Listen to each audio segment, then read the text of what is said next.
ये कहानी गर्मी के दिनों की है। जून महीने की भीषण गर्मी से जंगल की नदियां और झीलें सूख गई थीं। पानी की कमी के कारण जंगल के सभी जानवर परेशान थे, खासकर हाथियों का झुंड, जिनके लिए पानी बहुत जरूरी था। हाथियों के राजा को चिंता होने लगी कि अगर पानी न मिला तो उसकी पूरी प्रजा प्यास से मर जाएगी।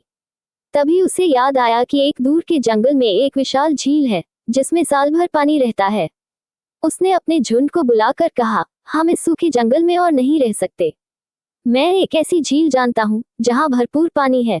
हम सब वहीं चले गए। सभी हाथी राजा की बात सुनकर बहुत खुश हुए और उसके पीछे पीछे दूसरे जंगल की ओर चल दिए। कुछ घंटों की लंबी यात्रा के बाद हाथी उस विशाल झील तक पहुंच गए। पानी देखकर वे इतने उत्साहित हो गए कि दौड़ते हुए झील में घुस गए। उनकी भारी भरकम चाल के कारण झील के किनारे रहने वाले नन्हे खरगोशों के घर बर्बाद हो गए। कुछ खरगोश हाथियों के पैरों तले कुचल गए और बाकी जान बचाने के लिए इधर उधर भागने लगे। अब खरगोशों के सामने बड़ी समस्या थी। अगर हाथी रोज ऐसे ही झील पर आते रहे तो उनके पूरे समुदाय का अस्तित्व खतरे में पड़ जाएगा। खरगोशों के झुंड में एक बहुत बुद्धिमान खरगोश था। उसने सोचा, अगर हम बल प्रयोग करेंगे तो हम हाथियों को रोक नहीं सकते। हमें अपनी चतुराई से काम लेना होगा। उसने हाथियों के राजा के पास जाने का निश्चय किया। वह हिम्मत जुटाकर राजा हाथी के सामने खड़ा हुआ और बोला, हे हाथी महाराज, मैं चंद्रमा का दूत हूँ। चंद्रमा ने मुझे आपको एक संदेश देने के लिए भेजा है।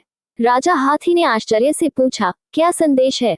खरगोश ने गंभीर स्वर में कहा, ये झील चंद्रमा की पवित्र झील है। चंद्रमा आपसे बहुत नाराज है क्योंकि आपने इसकी पवित्रता को भंग कर दिया है। यदि आप यहाँ दोबारा आए तो आपको भयानक श्राप मिलेगा। राजा हाथी यह सुनकर घबरा गया, लेकिन वह पूरी तरह आश्वस्त होना चाहता था, इसलिए उसने कहा, मुझे कैसे यकीन हो कि यह झील चंद्रमा की है? चतुर खरगोश ने हाथी को रात में झील के पास ले गया। जैसे ही हाथी ने पानी में झांका, उसे चंद्रमा का प्रतिबिंब झील के पानी में दिखाई दिया। खरगोश ने पानी की ओर इशारा करते हुए कहा, देखिए महाराज, चंद्रमा स्वयं इस झील में प्रकट हुए हैं और आपसे बहुत नाराज हैं। हाथी ने जब पानी में हल्की लहरें उठती देखी तो उसे लगा कि चंद्रमा क्रोध से कांप रहा है। डर के मारे उसने तुरंत खरगोश से माफी मांगी और कहा, मैंने अनजाने में बहुत बड़ी भूल कर दी।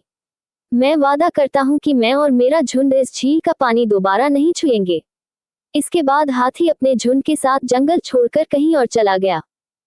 कहानी से सीख। ये कहानी हमें सिखाती है कि शक्ति से ज्यादा चतुराई काम आती है।